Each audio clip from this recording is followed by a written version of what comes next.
Hello, Ikar. Rabbi David Wolpe here from Sinai Temple, the flagship synagogue of the conservative movement. Who are we kidding? Flagship synagogue of every movement in the Jewish tradition. It's not every day that I get to clear my schedule to offer a little unsolicited advice to younger colleagues, but I feel compelled to help your rabbi. I'll speak briefly, not because I'm not a giver, as I think all of you know that I am, but because I'm on standby with the White House expecting the president to call at any moment to discuss why faith matters. Speaking of which, it was an honor to be at the White House this year with your rabbi. I'm glad I was able to sneak her in the back door. Look, Rabbi Brous, you've done a lot in your few years at Ikar and in the rabbinate. By your age, I published a couple books. Maybe more than a couple books.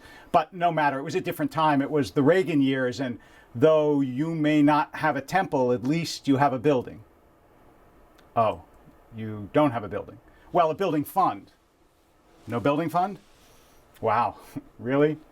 Well, you're lucky to be at the JCC. I mean, we looked into the JCC too to store our janitorial equipment and some other sundries, but the Kreiselberg Swim School took all the good parking spaces, so we chose, bottom line, to just ignore it. And look, you're no Wolpe. You're just not.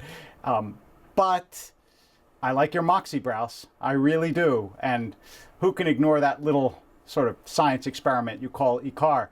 It's like, I don't know, Mike and Ike to our creme brulee. But we think it's cute. We really do.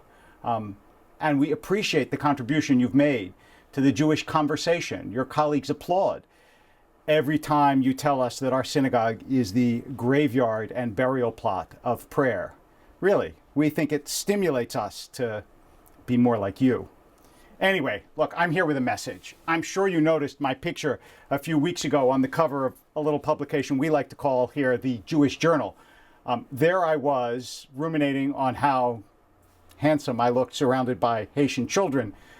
Look, I'm practically hugging those poor kids when it struck me that I had a professional duty to coach you and hand down a little sage advice to my younger colleague.